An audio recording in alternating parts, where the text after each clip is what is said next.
키아츠가 청소년들과 함께하는 서울 역사 탐방의 사전 교육 영상입니다. 오늘은 제가 일명 서대문 벨트라고 부르는 곳, 우리가 익히 알고 있는 서대문 독립공원에 있는 독립문, 그리고 서대문 형무소 역사기념관, 그리고 임시정부 기념관을 저희가 같이 한번 산책하는 기분으로 살펴보면 어떨까요?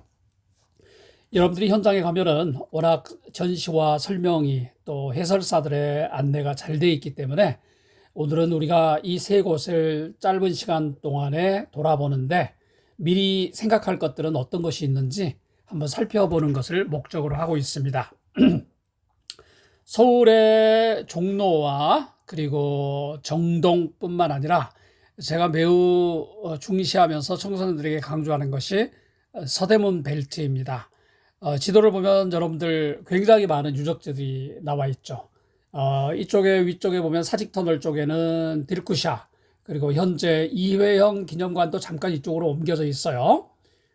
친일을 했지만 워낙 음악성이 높았던 홍남파의 가옥도 이렇게 벨트로 묶여 있어서 여러분들이 가보실 수 있고요. 그리고 저희 스코필드 기념관이 있는 도니문 박물관 쪽도 오른쪽 아래에 있죠. 그 인근에 김구 선생님의 경교관까지 굉장히 많은 유적지들이 있습니다. 하지만은 그쪽은 나중에 저희들이 한번 살펴보도록 하겠고요. 저희들이 보려고 하는 것이 현재 독립문. 자, 왼쪽에 이게 지금 필기도구가 안 돼서 왼쪽의 윗부분입니다. 독립문, 그리고 서재필 동상, 독립관, 서대문 형무소, 그리고 임시정부 기념관까지 저희가 한번 살펴보도록 하겠습니다. 아침이라서 제가 좀 기침이 있어서 죄송합니다. 여러분들 이 독립문은 많이 보셨죠? 교과서에서 보셨고 또 현장을 방문한 분들도 보셨죠? 파리의 개선문을 본따서 만들어진 것이고요. 이게 우리나라의 근대화 과정의 하나의 상징처럼 돼 있죠. 그리고 여러분들이 이 유적지를 볼 때는 앞에서 보고 뒤에서 보고 밑에서 보고 위에서 보고, 왜 그러냐면 여러 가지 글자라든지 문양 또는 상징물들이 곳곳에 널려 있기 때문에 여러분들이 먼 곳에서 한번 휙 보고 지나가지 말고 밑에 주소석에 어떤 글귀가 서 있는가, 설립 연도는 언제인가, 그 안에 담겨져 있는 조형물들은 어떤 것인가를 살펴보는 게 좋을 것 같아요. 독립문을 문 아래에서 위를 보면은 이렇게 문양이 보이죠. 조선시대 때 문양입니다. 그래서 우리나라의 근대의 독립을 강조한 최초의 기념물이잖아요. 기념물인데, 그 기념물을 통해서 파리의 개선문, 우리가 알고 있잖아요. 파리의 개선문이 어떤 의미를 갖고 있는지. 그 개선문을 본따서 우리나라의 전통을 결합시킨 좋은 예죠. 우리가 이런 것은 좀 많이 발전을 시켜야 될 것 같아요. 자, 글귀를 한번 볼까요? 제임스 게일이라고 제가 이번에 책을 한 권 아주 오래전에 냈는데 개정판을 내고 있는데 한국에 온 선교사님이에요. 철로 역정 아시죠? 여러분들 전번연에 그 철로 역정을 한글로 번역해서 출간하신 선교사님이 제임스 게일이에요. 자, 춘향전이나 심청전 같은 우리나라의 고대 소설을 영어로 번역한 사람이 바로 제임스 게일이라는 캐나다 선교사예요. 이분에 대해서는 거기까지만 하고요. 이분이 독립에 대한 개념을 이렇게 설명하셨어요. 독립은 새로운 개념이다. 조선시대의 독립이라는 것은 감히 사람들이 논의할 수 있는 상황이 아니었어요. 자, 독립은 새로운 개념이다. 단어 또한 그 개념을 표현하기 위해 새로 만든 것이다. 홀로 선다, 스스로 쓴다는 게 독립이잖아요. 이곳 사람들은 한 번도 다른 존재로부터 분리된 오롯한 자신을 생각해 본 적이 없다. 조선시대 때는 늘 중국을 의식하면서 살았잖아요. 그리고 그 이후에 일본을 의식했고 지금은 미국을 의식했고, 어떻게 보면 지금도 독립을 그런 의미에서는 생각해야 될 시대가 아닌가 하는 생각이 들어요. 그래서 독립물에 가서는 여러분들이 예전에 일어났던 하나의 한 번의 사건으로서의 독립이 아니라 지금 우리에게 있어서는 독립은 어떤 것인가.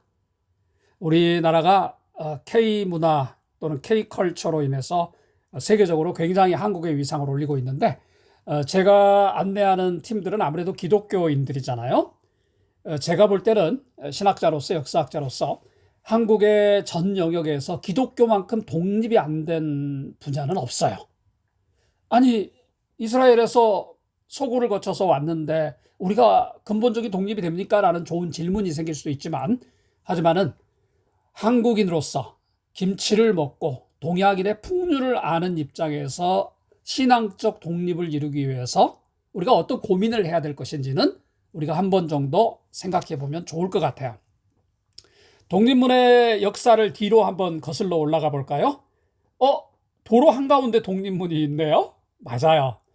원래 지금의 독립문이 서 있는 위치는 이렇게 좀 옮겨온 거예요. 도로 한가운데서 이렇게 이전을 해온 거예요. 아무래도 예전에는 서울이라는 게 서울의 중심부만 발전이 돼 있고 사대문 밖에만 나가도 발전이 더뎠잖아요. 그런데 급격한 근대화, 산업화, 도시화를 거치면서 도로도 확장했어야 되죠. 집도 지었어야 되죠.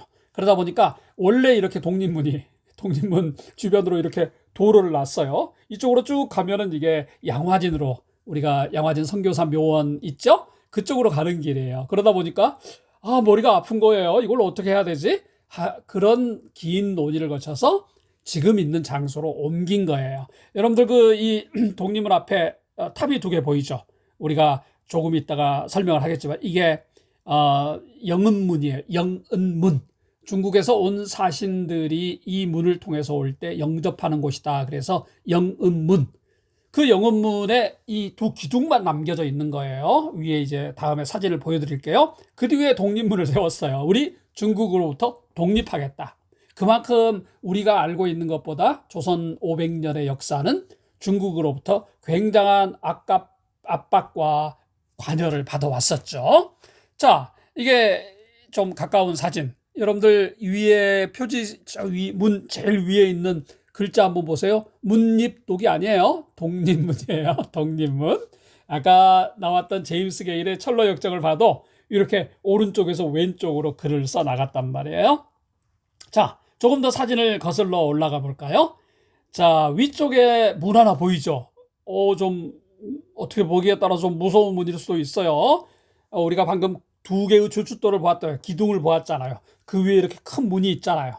영국에서 사신들이 중국에서 사신들이 오면은 이 문을 통해서 조선 측에서 이제 영접을 하고 환대를 했던 문, 영음문입니다. 그리고 그 뒤에 이제 우리가 나중에 보겠지만 모화관.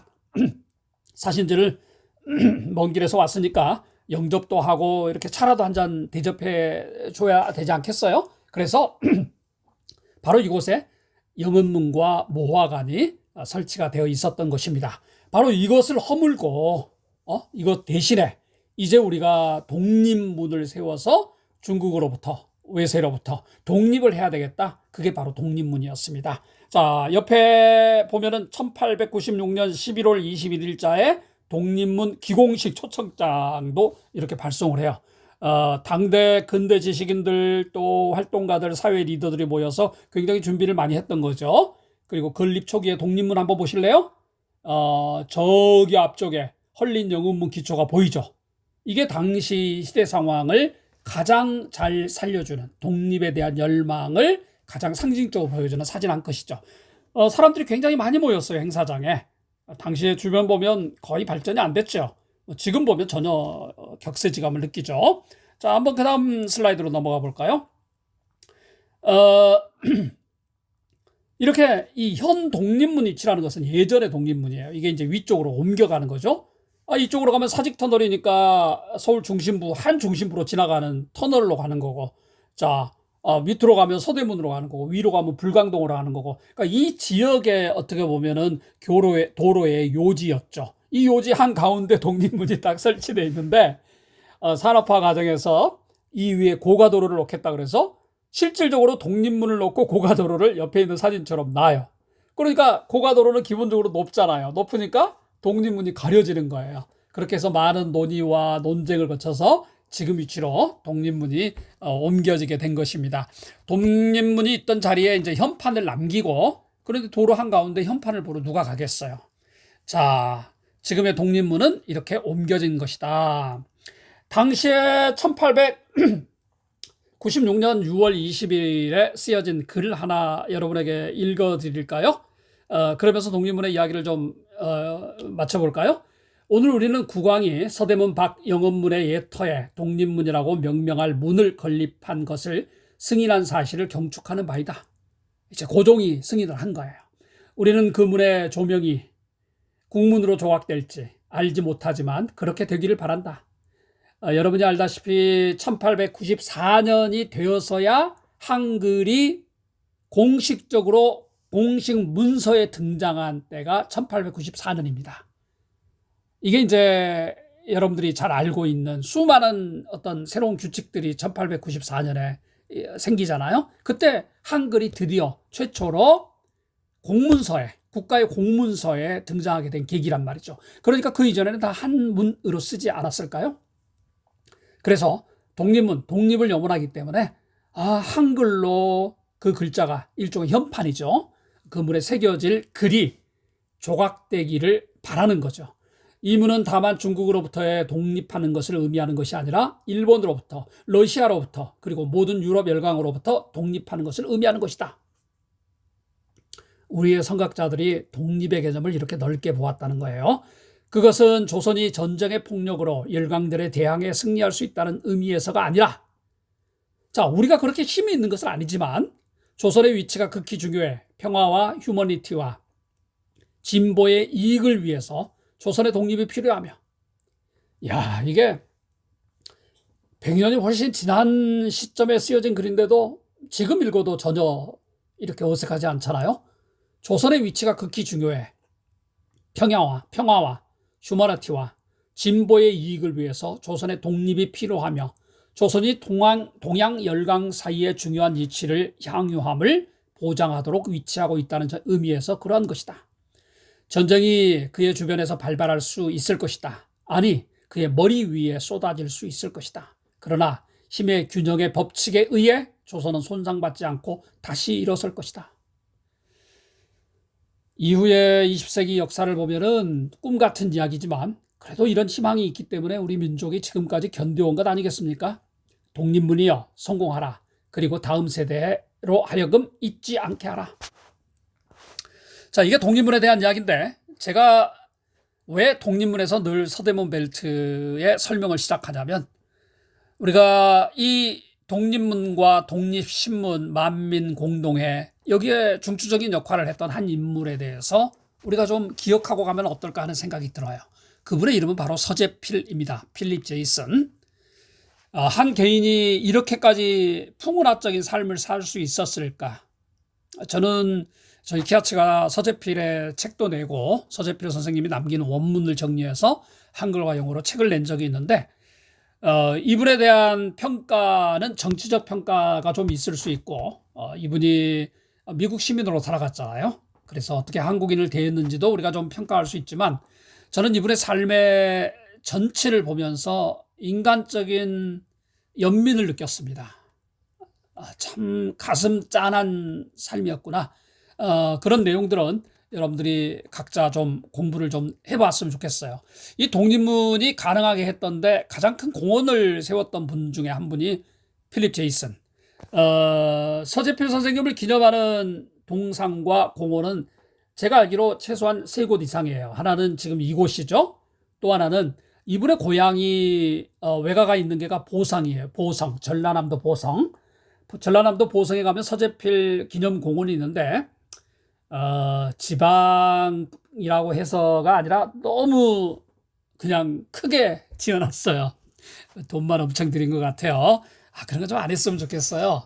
작지만 내실 있는 기념공원이나 기념관을 지어야 되는데 가면은 그냥 과할 정도로 크게 지어놨어요. 그리고 미국의 또 워싱턴의 주미 한국 대사관 앞에 서재필 이렇게 선생님의 동상이 서 있습니다. 서재필이야 조선 말기에 근대 개혁을 추진하고 일제강점기에 독립운동을 펼쳤어. 맞습니다. 자, 제가 다른 분들이 참 연구를 많이 해놨어요. 그래서 이렇게 제가 좀 사용을 했습니다. 독립문. 자, 영업문과 모화관이라는 게 있었죠. 영업문은 사신들이 들어오는 것, 모화관은 연애를 베푸는 것, 뭐 1차 연애겠죠. 일반적으로 우리가 사람을 환영하면 환영할 때 연애를 좀 베풀고, 가실 때 연애를 베풀고, 또 메인은 아무래도 이제 사대문 안에서 좀 큰 잔치를 베풀었겠죠. 중국을 섬기는 사대주의의 상징이었던 영업문과 모화관을 헐고 자주 독립을 상징하는 기념물을 세워야 합니다. 서재필이 주장했습니다. 그리고 독립신문. 독립신문은 처음에는 4페이지로 나왔는데 한글과 영어로 출간이 됐죠. 그리고 발행이 됐죠. 그리고 독립신문의 영문판에 제가 종종 우리 아이들에게 설명하는 무궁화꽃의 민족 애국지사 한서 남궁옥 선생님이 영문 주필을 맡기도 했어요. 자, 하지만은 오늘은 서재필에 대한 이야기. 서재필 선생님이 이렇게 중요한 역할을 했어요. 그런데 자, 서재필 선생님의 삶은 굉장히 좀 안타까운 이야기들을 많이 가지고 있죠? 갑신정변으로부터. 여러분들 교과서에, 잠깐만요. 슬라이드가 가야 되는데, 네, 가고 있습니다. 자, 서재필. 이게 이제 서재필과 서재필 독립문과 서재필 동상을 이렇게 그려놓은 것도 있어서 제가 여러분들과 함께 좀 나누고 있습니다. 여러분들 갑신정변이라고 들어보셨죠? 자, 1884년 일종의 우정국에서 쿠데타를 일으키고 3.1천하로 끝났던 갑신정변. 자, 이때 김옥균, 박영효, 서광범, 서재필 등이 주축이 돼서 일종의 혁명을 일으켰는데 결국은 어떻게 보면 젊은 꿈의 혁명이었죠. 3일 만에 제압이 됐고 재밌는 거는 이 혁명을 일으킨 사람들이 다 지금의 종로 3가에서 5가 사이에 있는 쪽인데요. 운영궁도 있으니까 이 맞은편에 운영궁이 있습니다. 탑골공원 이쪽이죠. 박영효 이쪽 지금 불이 있는 곳이 우정국이 있는 곳이에요. 일종의 말해서 우체국 본부가 되겠죠. 박규수, 서광범, 홍영식, 서재필, 김옥균 다들 몰려 사셨네요.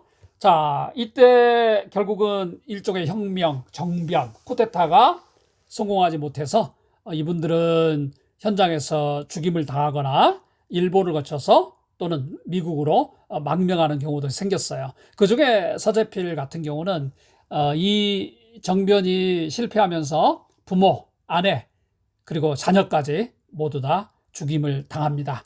그리고 자기도 이제 죽임을 당할 수 있다는 두려움 때문에 일본을 거쳐서 미국에 가서 결국 필립 제이슨으로 이름까지 바꿔가면서 거기에서 생존을 했어야 되죠. 그리고 나중에 뮤리얼 암스트롱 또 여인과 함께 결혼을 했고요. 미국 시민으로서 살아갔습니다. 미국에서 의학을 공부를 했고요. 나중에 의사가 되기도 했지만은 그리고 문구점 알죠? 스테이셔너리 샵. 문구점은 뭐 연필도 팔고 노트도 팔고 이런 거잖아요. 문구점을 운영하면서 한국의 독립운동을 위해서 애썼던 사람이 서재필 선생님이십니다. 서재필 선생님은 나중에 이제 시대가 바뀌어서 한국이 근대화 과정을 접하면서 1990년 중반에 1995년에 한국에 들어오셨고요. 몇 년간 있으면서 중추원의 고문, 쉽게 말해서 근대적인 법을 제정하고 규칙을 제정하는 일을 자문하는 형식으로 급여를 받고 채용이 돼서 한국에 있으면서 몇 년 있지 않아요. 그리고 이제 다시 미국으로 가는데 그 몇 년 사이에 있었던 중요한 일들이 독립문을 건립하는 일이라든지 독립신문을 발행해서 우리 사람들의 일반적인 지식을 증대시킨다든지 그리고 정부에 자문한다든지 이런 일을 하셨어요. 한국의 독립운동을 미국을 중심으로 해서 지원하는데 굉장한 큰 기여를 하셨고요. 나중에 이제 해방된 이후에 한국에 돌아오셨는데 그분은 이제 한국 정부가 수립되면서 1948년에 아래와 같은 글을 남기면서 다시 미국으로 돌아가시고 그리고 이후에 미국에서 소천을 하십니다. 우리 역사상 처음 얻은 국민의 권리를 약탈당하지 마십시오. 우리 역사상 처음 얻은 국민의 권리, 독립의 개념이 좀 들어있죠. 정부를 무조건 따르지 말고 국민이 정부의 주인이며 우리 시민들이 늘 비평적 의식이 중요하잖아요. 정부를 무조건 따르지 말고 이거 비평적으로 따르라는 소리예요. 국민이 정부의 주인이며 정부는 국민의 하인이라는 것을 잊어서는 안 됩니다. 멋진 글 아닙니까? 우리가 좀 주체적으로 살아야 되겠죠? 그러므로 이 권리를 외국인이나 다른 사람이 빼앗으려거든 생명을 바쳐 싸우십시오. 이것만이 제 평생의 소원입니다. 아무래도 우리 청소년들이 기독교인들이 많은데 한번 좀 고민해 봤으면 좋겠어요. 자, 혹시 역사에 대해서 좀 더 관심이 있는 분들이라면 서재필 선생에 대한 오해와 진실, 전라도 역사 이야기의 글 가운데 제가 좋아서 좀 이렇게 옮겨왔습니다. 제목만 좀 읽어드릴게요. 자, 내 평생 소원은 백성이 주인이며 주권을 잘 지키는 한국이라는 개념이죠. 이분이 서재필 선생님이셔요. 개혁과 조선 민중 계몽, 외세 배격에 평생을 헌신했고 그러나 미국인으로서의 처신에는 부정적 시각이 약간 있다. 이건 또 우리가 인정을 해야 되겠죠. 미국 공사관 보호 덕에 신랄한 정부 비판이 가능했다. 맞는 말이죠. 미국 시민권자잖아요. 한국인이었지만. 그러니까 한국 정부에 당시에 서슬퍼렇던 왕권에 비판이 가능했죠. 독립신문 독립협회 창설후 일본 측 암살 위협을 느꼈다. 당연하지 않았겠어요? 그 전에도 온 가족이 일종의 척살당했는데 평생 그 두려움이 없지 않았을까요? 그 점에서 저는 이 서재필 선생님의 인간적인 측면을 우리가 좀 생각해야 된다고 생각합니다. 신변 보호를 위해서는 미국인으로서의 활동이 최선이었고 마치 스코필드 박사님이 영국인 캐나다계 영국인이잖아요. 영국계 캐나다인이잖아요. 그렇기 때문에 마음대로 일본의 총독, 일본의 경찰, 경무국장 다 만나면서 일본에 대해서 비판을 했듯이 서재필 선생님도 미국인으로서 활동이 최선이라고 생각했겠죠. 일본 러시아 압력에 조선 조정이 미국으로 이제 추방되었던 거죠. 자, 광복 후 재귀국 시에도 전국 안정을 위해서 안간힘을 썼고요. 50년 사용하지 않아 한국말 이제 영어 연설을 하셨는데 이거는 좀 논의가 좀 필요할 것 같아요. 50년 된다고 한국말을 잊어먹지는 않죠. 청정기에 이미 한국에 있었으니까. 그런데 아무래도 이분은 한국에 대해서 사랑과 어떤 아쉬움이 동시에 존재하지 않았을까요? 가족 몰살 2차례, 추방, 이승만 배척 등 상처가 컸습니다. 전체적인 차원에서 인간 서재필을 이해하려고 노력할 필요가 있다는데 저도 깊이 공감을 합니다. 자, 여기까지 이제 서재필 이야기를 마쳤고요. 서재필은 또 우리가 기독교인으로서 기독교 정신을 잘 발현한 사람으로서 우리 청소년들이 한 번 정도는 깊이 씨름해 볼 인물이 독립문 안에 새겨진 서재필입니다. 자, 아까 여러분 말씀드렸죠. 모화관의 자, 형태를 이렇게 따서 지금은 독립관, 이름의 순서가, 조명의 순서가 바뀌었네요. 자, 그래서 독립관, 이제는 왼쪽에서 오른쪽으로 썼어요. 그냥 지나쳐 가지 말고 여러분들이 독립문 보고 서대문 영무소까지 그냥 곧장 아이들이 그냥 달려가요. 넓은 광장이니까 그것도 좋아요. 옆에 잔디밭도 있으니까 옆에 있는 이런 건물들도 한번 보고 저게 모화관의 형태였구나. 지금은 독립관이구나. 이렇게 한번 보고 갔으면 좋겠어요. 자, 순국 기념탑도 있죠. 굉장한 상징물이에요. 상징물인데 멀리서 아이들이 우리 청소년들이 볼 뿐 가까이서 보진 않는데 굉장히 많은 의미를 담았으니까 여러분들이 소녀들을 위한 순국 기념탑이구나 이렇게 알아두면 좋을 것 같아요. 여기까지가 독립문 서재필에 대한 이야기였습니다. 자, 서대문 연구소로 가볼까요? 원래 경성 감옥이었죠. 제가 그 이야기 드렸죠. 자, 한양의 이름이 일본 치하에서 경성으로 바뀌어요. 그래서 경성, 우리가 좀 더 익숙한 개념이죠.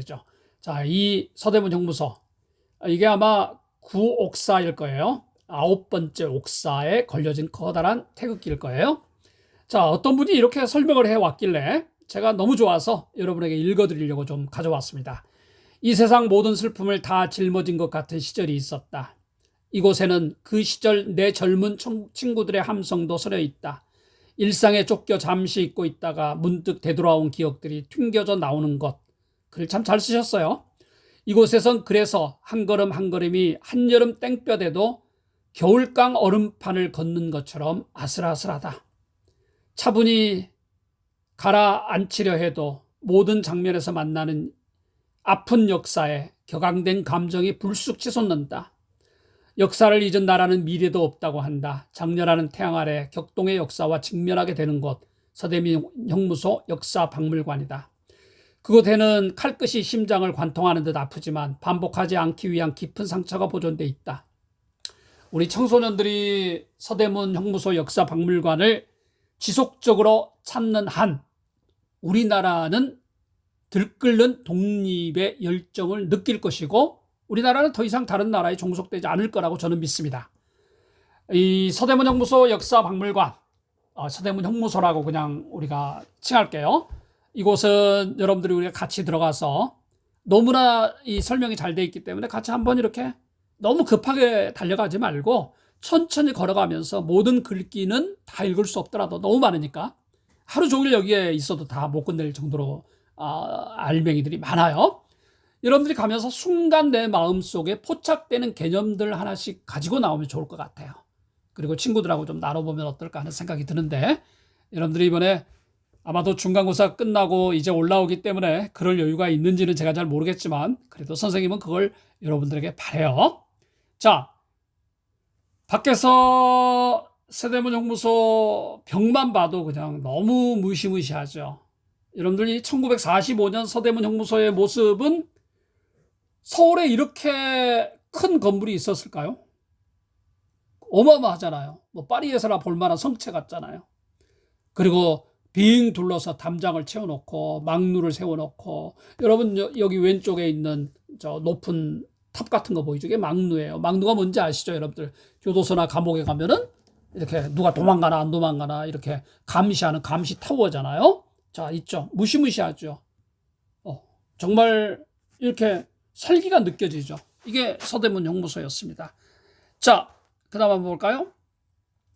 자, 예전에는 처음에는 경성 감옥 1908년에 세워졌나요? 경성 감옥 1905년에 외교권을 박탈할 뿐만 아니라 우리나라의 실질적인 이제 주권을 뺏어가죠. 그러니까 이미 1905년에 지금으로 말하면 차관급 정도의 인사권을 가져가고 여러분들이 아시겠지만 장관보다도 차관이 실무에 일을 더 많이 하잖아요. 그러니까 한국의 행정부도 사실은 1905년에 이미 가져가기 시작하죠. 그리고 언어를 뺐고 종교를 뺐고 1910년에 우리나라가 이게 일산늑약이라는 거네. 자, 그리고 우리나라를 강제로 정말 뺏어가게 되는 이런 일은 1910년에 일어난 게 아니죠. 이미 1905년부터 진행이 됐던 거죠. 그리고 나서 그 사이에 경성 감옥을 서대문 형무소라고 부르는 경성 감옥을 대폭 확장을 하고 시작을 하고 그리고 그 이후에 이름이 서대문 감옥 그리고 서대문 형무소로 바뀌게 되는 거죠. 자, 지금 봐도 이렇게 철문이 육중하죠. 우리가 영화에서 보면은 철문이 그냥 무겁게 육중하게 쫙 열리고 거기에 들어가고 나오는 그 모습이잖아요. 자, 우리가 몇 컷만 현장에 가게 되면 여러분들이 잘 보시게 되기 때문에 그래도 몇 컷만 한번 볼까요? 이게 우리가 현재 박물관으로 사용하고 있는 곳입니다. 그 옆에 이제 왼쪽에도 굉장히 큰 건물들이 있죠. 옥사가 총 12개 정도 있었던 것 같아요. 12옥사까지 있습니다. 여기 지금 태극기가 있는 곳이 12옥사입니다. 12옥사군요. 그리고 여기 12옥사 태극기 있는 건물에 3개의 건물이 가운데 큰 중앙사죠. 중앙사 가운데 큰 건물에 연결돼 있죠. 그러니까 이게 아마 중앙본부 같은 역할을 했던 거겠죠. 그리고 가깝게 다 연이어 있어서 쉽게 컨트롤이 가능했던 거겠죠. 자, 여러분들이 보게 되면 이 정문으로 들어가서 가운데 있는 보안과 청사 여기에 청사에서 여러분들이 이제 전시를 보게 될 것입니다. 자, 한번 이 담장을 둘러서 한번 볼까요? 여러분들 왼쪽에 제일 끝에 왼쪽에 제일 위쪽이 바로 사형장이 있어요. 그리고 시구문이라는 게 있고 시구문은 이제 사형을 시켜서나 뭐 병들어 죽거나 사형을 당해서 죽은 사람들을 이쪽으로 이 시구문을 통해서 시체를 빼가는 문이다. 그래서 이 문을 통해서 밖으로 매장지로 이제 향하게 되겠죠. 아마 이 서대문 형무소 역사관 배치현황도인데 오른쪽 10옥사와 11옥사 사이 작은 연못이 경성감옥대 사형장이었대요. 그러니까 원래 사형장이 이쪽 지금 여기 태극기 있는 뒤쪽에 여러분들 연못 물같이 보이는 곳 있죠. 원래 그곳이 사형장이었는데 이후에 사형장을 이쪽 끝으로 옮긴 거죠. 왼쪽 상단에 1922년 전후 옮겨진 사형장과 시구문이 보인다라고 설명을 하고 있습니다.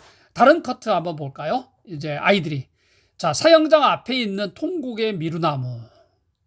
여러분들 이곳에 와서 일반 어떤 범죄자들보다도 독립운동을 하면서 끌려온 분들이 태반이 아니었을까요? 그러니까 독립운동을 하다가 사형에 처해지기 직전에 사형장 앞에 있는 미루나무를 붙들고 통곡하지 않았을까요? 아무리 독립을 위해서 목숨을 바쳤다고 자부심을 느끼지만은 내가 이제 몇 분 후에 죽어야 된다고 생각한다면은 그 심정이 어땠을까요? 가족들에 대한 그리움, 아내에 대한 그리움, 자녀에 대한 안타까움. 서대문 정부소 역사박물관을 보고서 마음이 잠시라도 끓어오르지 않는다면은 그거는 우리 민족은 아닌 것 같아요. 우리가 마음이 끓어오른다고 그래서 복수를 한다든지 이런 건 아니잖아요. 오히려 우리가 잘 살아주는 게 진정한 의미에 있어서 복수죠. 우리가 잘 살아주는 게. 우리가 오히려 우리를 박해 했던 사람들보다 더 잘 살고 그들에게 오히려 도움을 줄 수 있다면 그래, 내가 좀 도와줄게. 이게 진정한 의미에 있어서 아름다운 복수겠죠. 말 자체가 이루어질 수 있는지 모르겠지만 저는 우리 젊은이들이 그 아름다운 복수를 하기를 원합니다. 그게 어떤 의미에 있어서의 우리가 말하는 사랑이겠죠. 강씨 여러분들이 여기에 가게 되면 사형장 내부도 좀 보게 될 거고요. 고문 이 벽관 같은데 벽관 가면은 여러분들이 이 고문의 여러 종류의 도구들을 실험해 볼 수 있거든요. 조그만한 곳에 들어가서 이렇게 관처럼 돼 있는 곳에 몸도 못 움직여 들어가서 어둠 속에 여러분들이 하루 이틀 있다 보면 그게 정신이 온전해질까요? 그래, 형구들 또 여성들만 가둬놨던 제8호실 8개의 칸이 있다고 그래서 옥사 여성들을 가두는 옥사인데 8호실 일명 용수 이렇게 죄인들을 끌고 갈 때 이동시킬 때 머리에 쓰이는 거죠. 자, 이런 것들을 한번 여러분들이 살펴보면 좋을 것 같아요. 자, 고문의 현장들이죠. 그리고 역사의 현장들인데 여러분들 이 벽돌이 왜 이렇게 서 있죠? 이게 체력 단련장이라고 부르는 곳입니다. 체력장이죠. 근데 왜 벽돌이 있어? 죄수들끼리 서로 주고받지 않도록. 그러니까 죄수들도 이렇게 지금도 마찬가지지만은 운동도 시켜야 되고 왜? 병들면 안 되니까 운동도 시켜야 되고 햇볕도 보게 해야 되잖아요. 늘 감옥에 있으니까. 그런데 사람들끼리 서로 이렇게 소통하지 않도록 도망가지 않도록 빨리 제압할 수 있도록 이런 도구를 만들어요. 참 잔인했던 사람들이죠. 그래서 여러분들이 현장에 가셔서 그냥 기쁜 마음에 뛰어만 다니지 말고 자, 서대문 정무소 역사박물관은 조금 좀 장엄하게 여러분들이 좀 보셨으면 어떨까 하는 생각이 들어요. 자, 어느 공동체나 어느 집단에나 일과표가 있겠죠. 일과표면은 참 눈물이 나요. 자, 아침에 일어나자마자 공장으로 이동하죠. 6시 30분. 9시까지 2시간 반 일하죠. 휴식 15분. 그리고 또 2시간 일. 30분 점심시간. 노역. 15분 휴식. 노역. 아니, 죄수들에게 물론 노역을 시키지만은 그런데 노역비는 줘야 되는 거 아닌가요?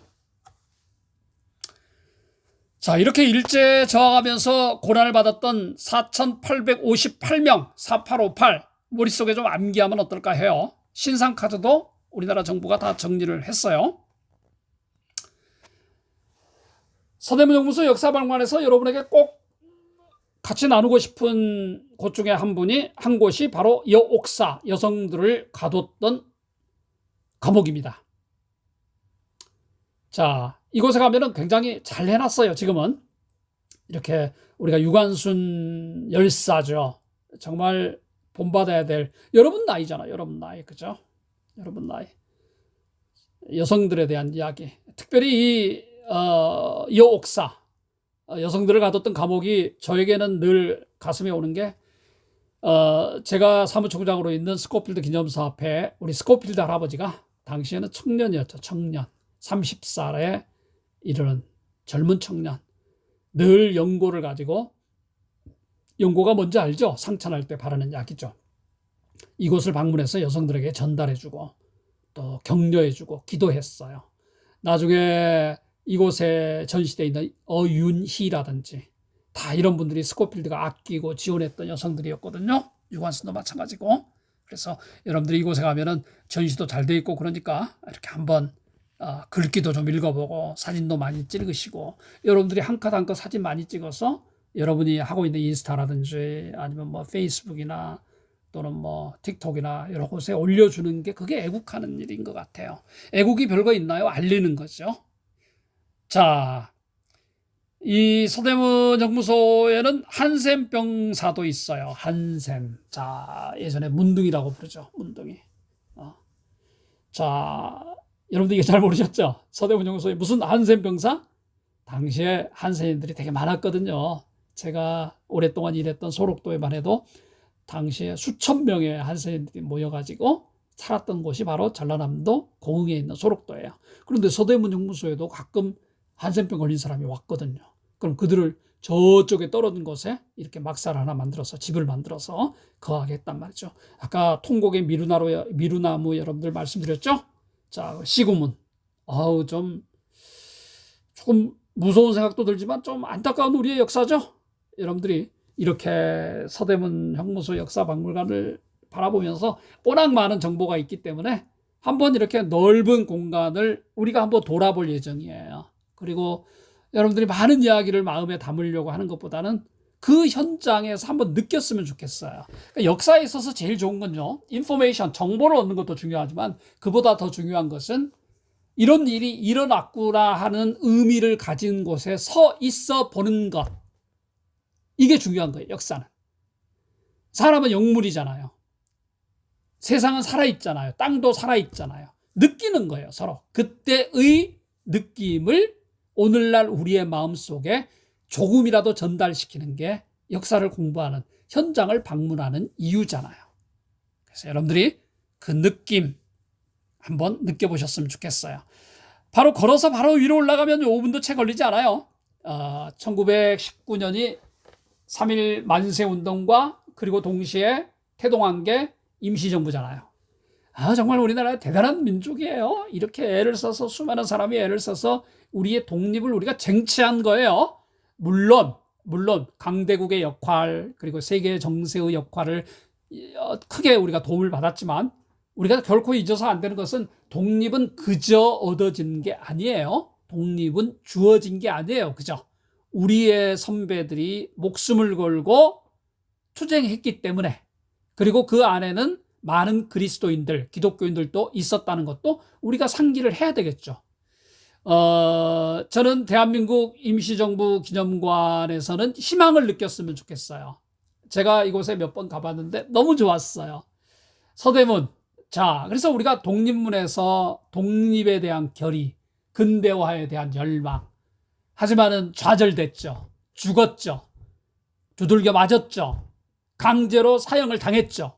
하지만 우리의 노력은 대한민국 임시정부로 이어져서 임시정부 역시 여전히 우리가 어려웠지만은 그 노력의 결과로 지금 대한민국이 있는 것 아니겠어요? 그래서 절망에서 투쟁과 항쟁과 희망까지 꿈꾸는데 서대문 벨트는 너무너무 좋은 것 같아요. 그래서 이 기념관에서는 우리나라가 이런 나라였구나. 내가 이런 민족의 후예였구나. 이걸 느끼는, 조금 희망과 기쁨을 느끼는 공간이 되면 좋을 것 같아요. 저희가 팀으로 나눠서 이제 전문가들의 설명을 듣는데, 물론 이 전문가들이 이곳에서 기독교적인 포인트를 집어줄 수는 없잖아요. 그 점은 제가 다 끝나고 나서 제가 여러분들 이야기를 같이 나누면서 한두 가지 지적해 보면 좋을 것 같습니다. 대신에 너무 잘 돼 있기 때문에 우리나라의 전시 역량이라는 게 대단하잖아요. 한번 볼까요? 자, 이거 한번 볼까요? 그 어느 것보다 잘 해놨어요. 역시 우리나라의 능력이에요. 탁월한 능력. 굉장히 공간도 넓고요. 여유 있고요.